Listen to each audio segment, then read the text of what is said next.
অ্যাকাউন্টসে আমাদের সেশন চলছে ব্রাঞ্চ অ্যাকাউন্টের উপর। ব্রাঞ্চ অ্যাকাউন্টের তোমাদের যে সমস্ত মেথডগুলো আছে সেই মেথডগুলোর মধ্যে আমি সিনথেটিক মেথডটা নিয়ে আলোচনা করেছিলাম, এর ফর্মুলাটা দিয়েছিলাম আগের ক্লাসে। ওটা যারা মিস করেছে ওই ক্লাসটা দেখে নেবে। আজকে ওই সিনথেটিক মেথডের একটা প্রবলেম সলিউশন করে দেখাবো। ঠিক আছে, দেখো প্রবলেমটা তোমরা স্ক্রিনে দেখতে পাবে, যদিও আমি পড়ে শুনিয়ে দিচ্ছি একবার। দেখো এরকম বলেছে, ম্যাই হুনা company limited of Mumbai has a branch at Kolkata. Goods are invoiced to the branch at cost plus 25%। এর মানে বুঝতে পেরেছো? গুডস সেন্ড করা হয় কস্ট প্লাস 25% করে, অর্থাৎ যে গুডসের কস্ট হচ্ছে 100 টাকা, তাতে 25 টাকা লোড চাপানো হয়, লোড চাপিয়ে তাকে পাঠানো হয় কত টাকায়? 125 টাকা দাম করে। ঠিক আছে, তাহলে যার কস্ট প্রাইস হচ্ছে 100 টাকা, তার ইনভয়েস প্রাইস 125 টাকা। ঠিক আছে, যার উপরে লোডটা বলবে আমরা তাকে 100 ধরবো। ঠিক আছে, সেটাকে বেস ধরবো, বেস ধরে আমরা সেটাকে 100 ধরলাম। তাতে লোড কি করব? কস্টের উপর বলেছিল 25%, তাহলে কস্টটাকে ধরেছি 100%, তাহলে তাতে 25 টাকা লোড, 25 টাকা লোড চাপার পর তার ইনভয়েস হবে cost plus load equals to invoice, তাহলে ইনভয়েস হবে 125 টাকা। বলেছি the branch does not maintain any books of accounts and all collection at the branch are remitted to head office. Expenses of branch are reimbursed by the head office. Branch সমস্ত collection যা হয় head অফিসকে পাঠিয়ে দেয়, আর head অফিসও সেই জন্য ব্রাঞ্চের এক্সপেন্সেসগুলো head office পাঠিয়ে দেয়। এবার এখানে ডিটেলসটা এরকম দিয়েছে, from the following particulars prepare branch account in the books of the head office for 6 months ending 30th September 2018। তাহলে এটা 6 মাসের ব্রাঞ্চ অ্যাকাউন্ট করতে বলেছে, এটা কিন্তু সারা বছরের না। এবার বলেছে দেখো, এখানে বলেছে আমাদের 1/4/18 তাদের স্টক ছিল, কস্ট প্রাইসে, ডেটস ছিল, ফার্নিচার ছিল, ক্রিটিকাস ছিল, আর ট্রানজাকশন ফর 6 months দেওয়া আছে এইরকম। এখানে বলেছে goods receive from head office, cash sale, credit sale, goods return to head office, invoice প্রাইসে দেওয়া আছে। তারপর normal loss, sales return by customer, cash receive from debtors, bad debt, trade discount. Trade discount কিন্তু বসে না অ্যাকাউন্টসে, যে কোনো জায়গাতেই তোমরা অ্যাকাউন্টস করো, যা অ্যাকাউন্টসই করো, ট্রেড ডিসকাউন্ট কখনোই বসে না। ঠিক আছে, ওটাকে বাদ দিয়ে রাখবো। নেক্সট বলেছে bill receivable receive from customer, আর good send to branch but received 5/10/2018। তাহলে গুডস আমরা পাঠিয়েছি ব্রাঞ্চে 27/9/2018, কিন্তু ব্রাঞ্চ পেয়েছে সেটা পরের মাসে, কিন্তু আমরা তো অঙ্ক করবো এই মাসের 30th। তাহলে সেইখানে সেই সময় গুডসটা কি আছে? রাস্তায় পড়ে আছে, তাহলে এটাকে বলে গুডস ইন ট্রানজিট। ঠিক আছে, next cash send to branch for expenses, cash পাঠিয়েছে এক্সপেন্সেসের জন্য, cash discount allowed to customer. আর ক্লোজিংয়ে সমস্ত অ্যাসেটসগুলো বলে দিয়েছে, ডেপ্রিসিয়েশন বলেছে ফার্নিচারের 20%। দেখো ফার্নিচারে ডেপ্রিসিয়েশন করার সময় তোমরা 20% মিনস তোমরা কি করবে বলো তো? ফার্নিচারের যখন ডেপ্রিসিয়েশন করবে 6 মাসের করবে, 6 মাসের করে ফার্নিচারের ক্লোজিং ব্যালেন্সটা আমরা বসাবো। তার কারণ এখানে অ্যাকাউন্টসটা করছি আমরা 6 মাসের, এখানে সারা বছরে কিন্তু করছি না। দেখো এবার আমরা পোস্টিং করব, পরপর পোস্টিং করবে তোমরা, পরপর যেখানে যেটা বসার সেখানে সেটা বসাবে। আমি আগের দিনকে ফরম্যাটে আলোচনা করেছি, আজকে দেখো কিভাবে তোমরা বসাবে। আমি তো বসিয়ে সমস্ত করে দিয়েছি, করে নিয়ে তোমাদের বোঝাচ্ছি। তা তোমাদের পরপর এক একটা করে এন্ট্রি ধরবে, সেটা যেখানে পোস্টিং হয় সেখানে পোস্টিং করবে। ঠিক আছে, দেখো আমাদের, আচ্ছা একটা জিনিস বলে দিই, আমাদের ধরো যে গুডসটা আমরা পাঠাচ্ছি তার কস্ট আমি এখানে নিচে যদি করি, কস্ট যদি 100 টাকা হয়, তাতে লোড কত? 25। তাহলে করলে ইনভয়েস প্রাইস কত? IP 125। ঠিক আছে, এটা বোঝা গেল। তাহলে আমরা ইনভয়েস প্রাইসের 125 টাকা যদি হয় ইনভয়েস প্রাইস, তাতে লোড কত? 25 টাকা। তার মানে আমরা ইনভয়েসের উপর লোড কত হবে? Load on IP invoice price. তার মানে ইনভয়েস প্রাইস তো আমাদের বলেছি 125, তাতে লোড কত? 25 টাকা। তাহলে আমাদের ইনভয়েস প্রাইসের উপর লোড হবে 25-এর 125। তাহলে 25-এর 125 করলে কত? 1/5। এটা একটু করে দেখিয়ে দিলাম। ঠিক আছে, তাহলে এই লোডটা হচ্ছে 25-এর 125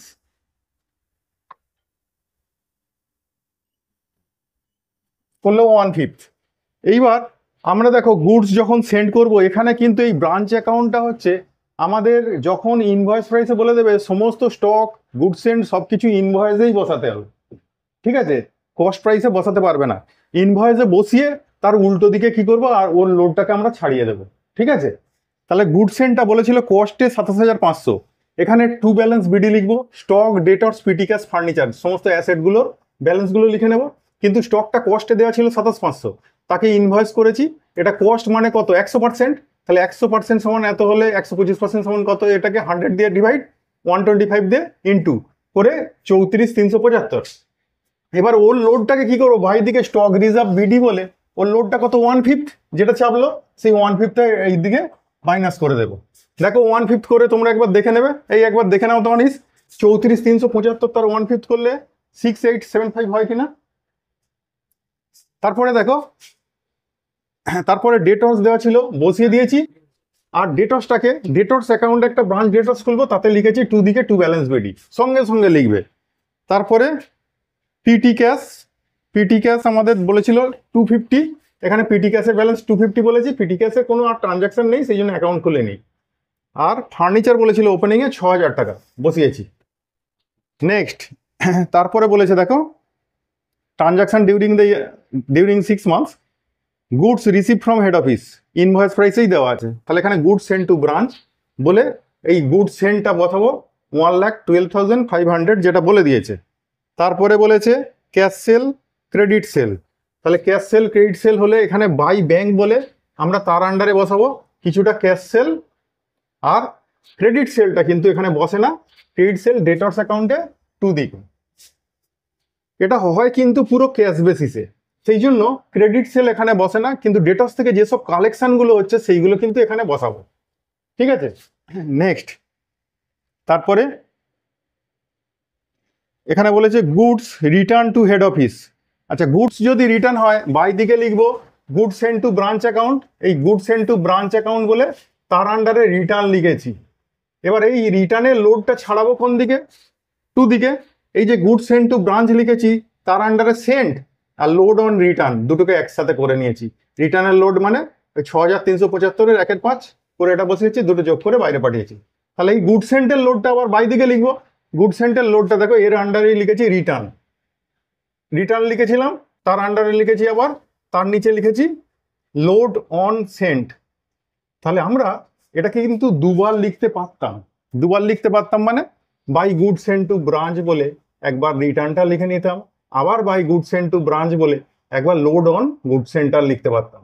কিন্তু আমরা যেহেতু একই অ্যাকাউন্টের আন্ডারে করছি, তাহলে দুটোকে একসাথে লিখে দিচ্ছি, এই গুড সেন্ট টু ব্রাঞ্চ লিখে তার আন্ডারে কিছুটা রিটার্ন আর কিছুটা হচ্ছে ওই গুড সেন্টের লোড। লোডটা কত, সেন্টের 1/5, তাহলে সেন্টের 1/5 করে বসিয়ে দুটো যোগ করে বাইরে পাঠিয়েছি।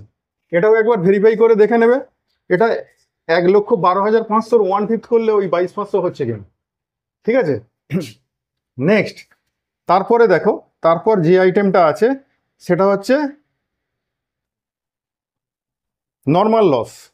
দেখো নর্মাল লস কিন্তু বসাবে না, নর্মাল লস এমনি কোনো অ্যাকাউন্টসেই, ম্যাক্সিমাম সব কিছু অ্যাকাউন্টসেই কোনো জায়গায় বসে না, নর্মাল লস কিন্তু বসাবে না, ঠিক আছে, নর্মাল লস বসাতে লাগে না। Next, sales return by customer. এবার সেলস রিটার্ন হলে আমরা কি করব, ডেটর্স অ্যাকাউন্টে রিটার্ন ইনওয়ার্ড করে দেব, ঠিক আছে।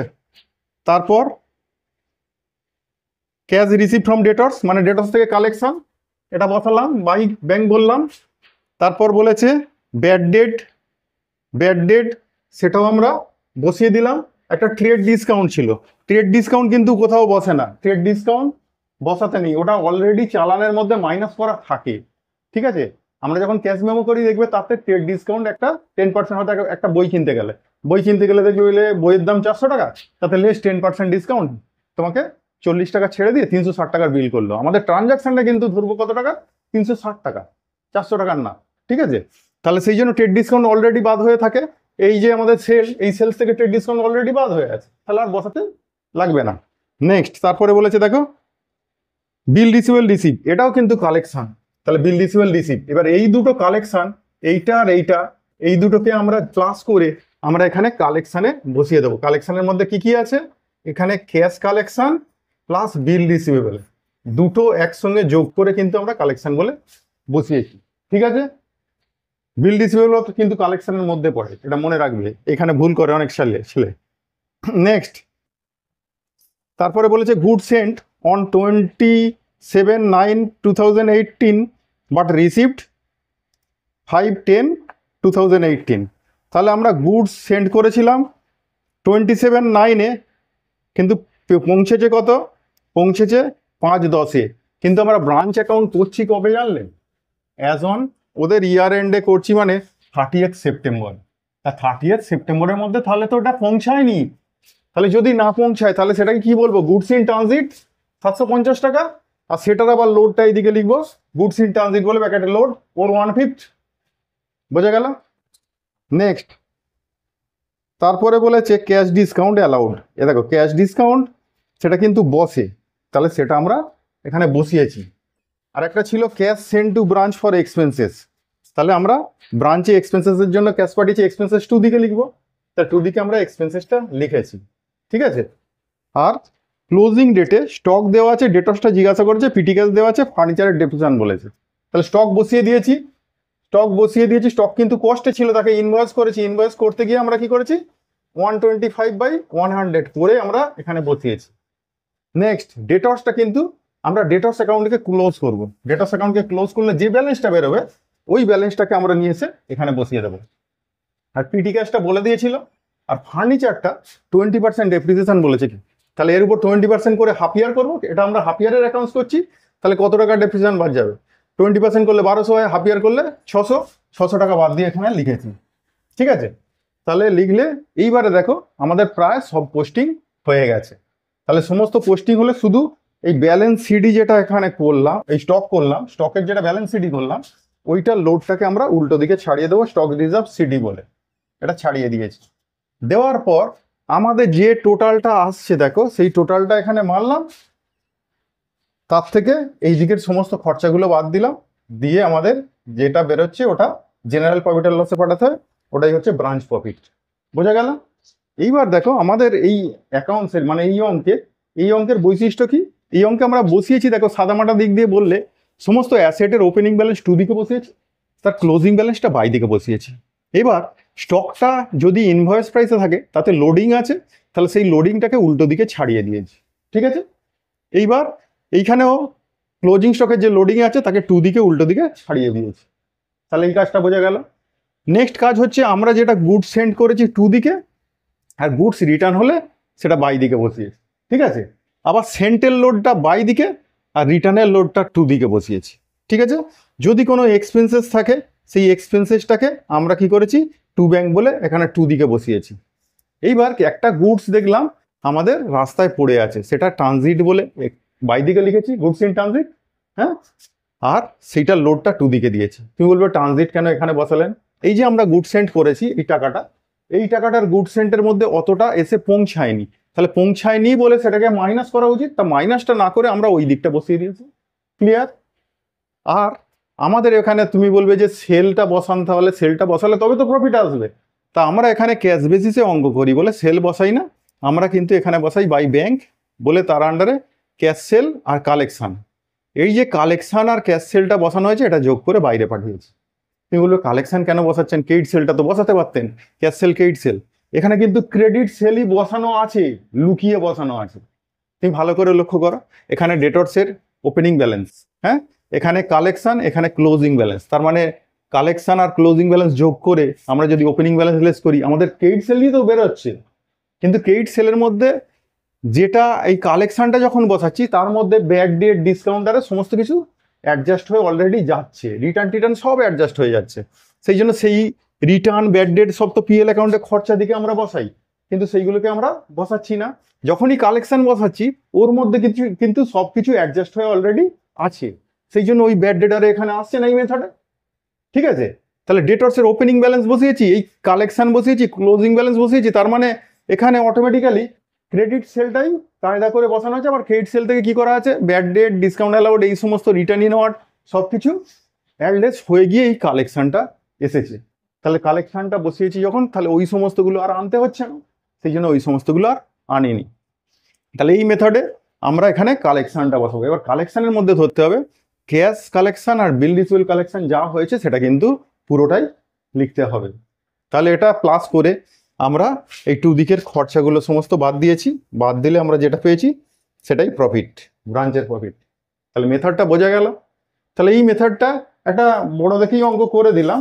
এই মেথডটা কিন্তু তোমাদের ধরো মোটামুটি ধরো এই মেথডে যে সমস্ত প্রবলেমগুলো পড়বে ম্যাক্সিমাম, যে এই অঙ্কটাকে আমি সিলেকশন করেছি এতে ম্যাক্সিমাম ট্রানজাকশনগুলো ছিল, সেই জন্যই এটাকে সিলেকশন করেছি। এটা ম্যাক্সিমাম ট্রানজাকশনগুলোকে কভার করেছে। তাহলে এই প্রবলেমটা যদি ভালো করে দেখে ভালো করে প্র্যাকটিস করো, এরপর তোমাদের হাতে যে বই আছে সেই বইতে যে সমস্ত প্রবলেমগুলো আছে তার মধ্যে 4-5টা একটু প্র্যাকটিস করো, করার চেষ্টা করো, দেখবে তোমরাও মেলাতে পারছো। ঠিক আছে? আর এইটাই আমরা অতিরিক্ত যদি খুলতাম, একটা পিটি ক্যাশ খুলতাম। পিটি ক্যাশ খুললে আমাদের এই পিটি ক্যাশে ওপেনিং ব্যালেন্স আর ক্লোজিং ব্যালেন্স দেখছি একই রকম। এই পিটি ক্যাশটা খুলতে গেলে আমাদের করতে হতো কি, এখানে পিটি ক্যাশ অ্যাকাউন্ট খুলে to balance BD by balance CD তো বসাতাম, আর টু দিকে এখানে বলে দিত এই যে ব্যাংকে এক্সপেন্সেস পাঠিয়েছি আরও কিছুটা পিটি ক্যাশ পাঠিয়েছি, সেই পিটি ক্যাশটা টু দিকে বসতো। আর বাই দিকে যেটা ব্যালেন্স হতো ওটাকে বলা হয়, দেখবে ওটাকে বলা হয় ব্রাঞ্চ পিএল অ্যাকাউন্ট। পিএল অ্যাকাউন্টে ওটা ট্রান্সফার হয়, যদি আমরা পিএল মেথড করি তাহলে ট্রান্সফার করি। এটা ছাড়া বাকি সব একই আছে। আর অতিরিক্ত অ্যাকাউন্ট মানে গুডস অ্যান্ড অ্যাকাউন্ট খুলতে বলে মাঝে মাঝে, goods and to branch account. তাহলে এখানে যেটা টু দিকে বসেছে ওখানে সেটা বাই দিকে, এখানে যেটা বাই দিকে বসেছে গুডস অ্যান্ড টু ব্রাঞ্চ বলে ওখানে সেটা টু দিকে, আর এখানে ব্যালেন্সিং ফিগারে যেটা আসবে ব্রাঞ্চ ট্রেডিং অ্যাকাউন্টে ট্রান্সফার করবে, ব্যাস এই আছে। আমি দেখবে ফর্মুলা যেটা বলেছি তাতে কিন্তু পিটি ক্যাশ কীভাবে খুলতে হয়, গুডস অ্যান্ড টু ব্রাঞ্চ কীভাবে খুলতে হয় সব বলে দিয়েছি, ওতে করাও আছে ফরম্যাটে, তাহলে ওটা দেখে নেবে। ঠিক আছে? তবুও এই অঙ্কটা সব কিছু প্রায় কভার করেছে, সেই জন্য এই প্রবলেমটা আমি সলিউশন করে দিলাম। পরের ক্লাসে আবার দেখা হচ্ছে। হ্যাঁ, এই ব্রাঞ্চ নিয়েই আসছি। আজকের মতো এটুকু, টাটা।